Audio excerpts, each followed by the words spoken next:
한 장으로만 된 성경은 오바댜서밖에 없습니다.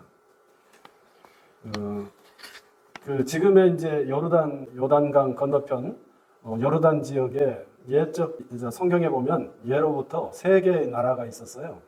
암몬, 모압, 에돔 이런 순서 위에서부터 아래로 이렇게 있는데 성경에 의하면 이들 세 나라는 항상 이스라엘의 적수였고요.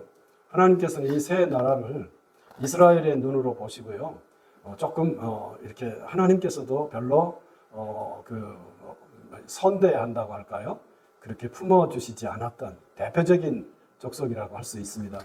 근데 그 중에서 맨 남쪽에 있는 사해 부분에 존재했던 나라가 에돔인데요. 이 에돔은 에서 그러니까 이삭인가요? 이삭의 그 형제 야곱이죠. 야곱의 이제 형제였던 에서의 후예들로 여겨지는 그렇게 이제 민족인데 이 민족을 향해서 오바댜를 통해서 메시지가 주어집니다. 하나님께서 이 사자라고 되어 있잖아요. 이 사자는 하나님의 일꾼이라는 의미의 사자입니다. 으르렁거리는 라이언이 아니고 영어로는 메신저를 가리키는데요. 이 메신저를 보내어서 이 말씀을 듣는 이들이 모두 일어나서 에돔을 향해 싸움을 걸라고 말씀하고 있습니다. 하나님께서는 어떤 분이십니까? 이렇게 묻는다면 우리가 하는 표현대로 한다면 하나님께서는 싸움은 말리고 무엇은 부추기는 대화는 부추기는 그런 분이십니다. 그런데 여기서는 아주 특이하게도요. 하나님께서 싸움을 부추기는 분으로 나타납니다. 하나님께서는 저 에돔을 향해서 많은 사람들을 참여하게 해서 에돔을 향해서 싸움을 걸도록 그래서 성경에서 유래를 찾아보기 힘들 정도의 말씀이 오늘 1장 1절에 초장부터 그렇게 나오고 있습니다.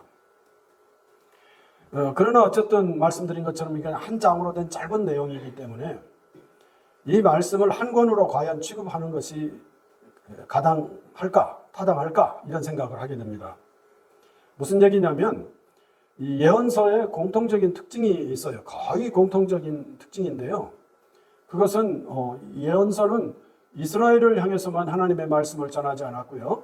이스라엘 주변의 여러 나라들을 향해서도 말씀을 전했습니다. 그래서 이런 말씀들을 담고 있느냐 없느냐에 따라 성경의 예언서인가 아닌가, 예언자인가 아닌가 이게 판가름될 정도로 성경은 아주 특별한 모습을 보입니다. 이스라엘을 향해서도 말씀을 전하기에 시간이 없을 것 같은데 하나님께서는 예언자로 하여금 주변의 나라들을 바라보게 하시고 그들에게 말씀을 전하는데요. 예레미야나 특히 에스겔 같은 경우는 에돔에 대한 말씀이 아주 길게 다른 성경에 비하면 길게 집중적으로 나타나 있습니다. 그러면 이 오바댜서를 한 권으로 이렇게 취급하지 말고 에스겔서나 예레미야의 에돔에 대한 말씀에 연결해서 덧붙여서 그냥 그 속에 포함시켜도 되지 않았을까? 그럼 우리말 성경대로 한다면 39권이잖아요, 현재 구약 성경이. 그런데 38권 정도로 이렇게 좀 줄였으면 좋지 않았을까? 왜냐하면 이건 짧은 한 장으로 되어 있는데 특히 예레미야 같은 경우는 에돔에 대한 하나님의 말씀이 아주 길게 나와요. 그러니까 거기에다가 덧붙여도 되지 않았을까? 이런 생각이 드는 것입니다. 저는 이 생각을 제가 하고 있는 이 생각을 우리 교우 여러분도 하시면서 명절을 지내셨으면 좋겠다는 생각을 합니다. 무슨 얘기냐면 아주 작은 내용이고 다른 성경에 없는 것이라면은 납득이 돼요. 그런데 다른 성경에 이미 있고요. 그러면 거기다 포함시키는 것이 더 일반적이지 않겠는가 하는 생각입니다. 그런데 하나님께서는 사람의 생각하고 다르다고 그러시잖아요. 그런데 하나님께서는 그렇게 하시지 않고 오바댜서를 짧은 분량이긴 하지만 한 권의 성경으로 취급해 주셨다는 거예요. 요거를 생각하자 이 말이에요.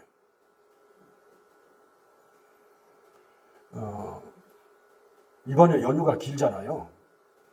저는 이제 방학이 시작이 되면은 방학 초에 방학보다는 여행을 하는 게 좋겠어요. 여행을 가면 이번에 여행 중에 이런 책 하나는 읽고 와야 되겠다. 그래가지고요. 이거 하나 골라놓고요. 그리고 아니 이것만 보는 게 아니고 이것도 봐야지 하면 틀림없이 그렇게 할 수 있을 거예요. 그리고는요. 모으다 보면 적어도 한 3권 정도는 보따리 속에 들어가요. 그리고 집에 올 때 보면 얼마나 읽었어요? 그 한 페이지, 2페이지 정도만 읽고서 안 읽을 수 없으니까 이제 펼쳐놓고 보다가 못 읽어요. 그리고 괜히 짐 보따리 그렇게 끼어 들어가가지고 짐만 무겁게 하고 그런 경우 진짜 여러 번 있었어요. 혹시 우리 중에 이춘희 권사님은 그랬던 모양이에요. 피식 웃었어요. 이번 아드님 집에 가가지고 나 이것 좀 읽고 와야지, 성경 어디 좀 읽고 와야지 하고 있는데 못 읽으신 모양이에요. 그래서 웃으신 것 같아요. 이번 연휴가 기니까 이번에 아마 성경도 좀 읽어야지, 내가 다른 거보다는 이렇게 생각하시는 분들이 있을 것 같아요. 그런데 우리 경험해 보면 그 계획대로 되지 않거든요. 그래서 아예 짧은 한 장으로 된 장을 제가 읽도록 하자. 그렇게 해서 가정 예배에 그 안내문을 한 권짜리를 이렇게 제시한 거예요. 한 절은 못 읽겠어요. 그리고 이번에는 못 읽었어도 금요일쯤 연휴가 끝날 때쯤 읽으면 한 장이야 못 읽겠어. 그러고 이제 생각하시라고 요 구절을 오바데서를 제공했습니다. 그런데요, 만만치 않아요. 하나님의 이 뜻은 만만치 않아요. 한 장으로 되어 있는데 요거를 다른 성경에 포함시키지 않고요. 한 권으로 취급했다는 거, 요거 놓치지 마셔요. 작은 것, 적은 것이라도 그 존재를 무시하지 않았다. 요거를 착안하시면서 오바댜서를 한번 읽어보시기를 빌고, 그리고 이런 생각으로 명절을 좀 보내실 수 있었으면 좋겠다 싶습니다. 이선복 권사님네 신문 있잖아요. 제가 그 신문 이름은 잘 모르겠는데 신문 이름은 말 안 할게요. 이선복 권사님네 신문에 이번 설 특집으로 상당히 의미 있는, 근데 그 내용은 이 명절을 맞으면 언론들이 다 한 번씩 말을 해요. 그런데 이 말을 해버렸네. 경향신문에 그 편집이 재미있었어요. 이렇게 특집으로 이렇게 별책처럼 이렇게 이제 구분해서 나왔는데 그 제목이 아무 말 대잔치 그랬어요. 아무 말 대잔치. 그러니까 그 말은 우리가 막 그냥 이 말 저 말 되는 말 안 되는 말 막 짓거리는 거를 가리킬 때 우리가 아무 말 대잔치라고 이렇게 조금 놀리듯 말하는 표현이잖아요. 근데 이 신문에서 그러니까 신문 기자들이 참 아주 저만 이렇게 머리 빠지는 줄 알았더니 그 사람들도 머리가 많이 빠진 것 같아요. 뭐라고 했냐면 하고요. 하고 그 쉼표를 딱 붙이잖아요. 그러면 뭐가 남아요? 우말 대잔치잖아요. 그래서 말장난을 한 건데요. 무말 없을 무자로 쓴 거예요.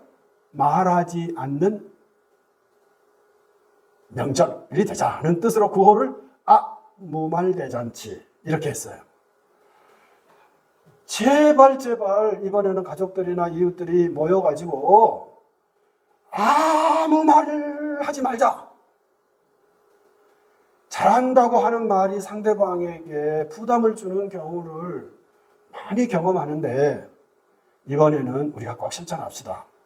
그러면서 몇 가지 사례들. 그런데 제가 굳이 말씀 안 드려도 특히 이제 우리 후손들한테 이렇게 그 말을 가려서, 그런데 아예 이번에는 입 꾹 닫고 그냥 왔니? 가니? 이런 정도로만 했으면 좋겠다. 오죽하면 세상에 설 특집으로 그걸 꾸렸겠어요. 그렇게 좀 했으면 좋겠다.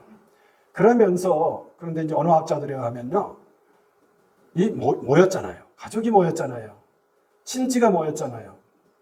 여기서 중요한 태도가 있대요. 그 말을 가려서 하라고 이렇게 조언할 수밖에 없는 건데, 거기서 내 존재가 누군가와 비교되면서 존재감이 상처를 입게 되는 경우, 말이 존재를 드러내는 것이니까요. 그렇게 해서 모여가지고 오히려 상처받는 경우가 많지 않을까 염려돼서 음알대잔치라는 특집으로 만드는 것 같습니다. 그것은 참 잘한 일인 것 같고 좋은 조언이라고 생각합니다.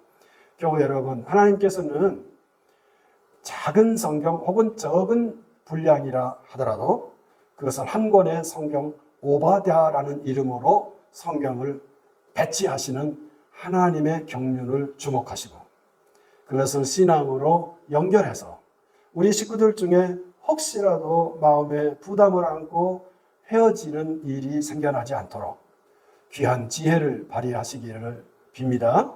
예수님은 이 뜻을 잘 헤아린 주님이신데요. 이 말씀 하나만 한 구절만 읽고 오바댜도 읽으시면서 그리고 그것을 실천해가는 우리 귀한 식구들이 되시기를 빕니다. 마태복음 18장 14절을 한번 찾아보시겠습니까? 한 목소리로 읽고 마치도록 하겠습니다. 마태복음 18장 14절입니다. 다 찾으셨는가요? 같이 읽습니다. 시작. 이와 같이 이 작은 자 중에 하나라도 잃는 것은 하늘에 계신 너희 아버지의 뜻이 아니니라. 아주 멋진 말씀이죠. 우리 가족 중에 한 사람이라도 한 식구라도 상처를 입는 것은 우리들의 뜻이 아니니라. 우리는 이렇게 적용을 하면서 이 예수님의 말씀을 받드는 한 주간의 삶이 되시기를 빕니다. 거룩하신 하나님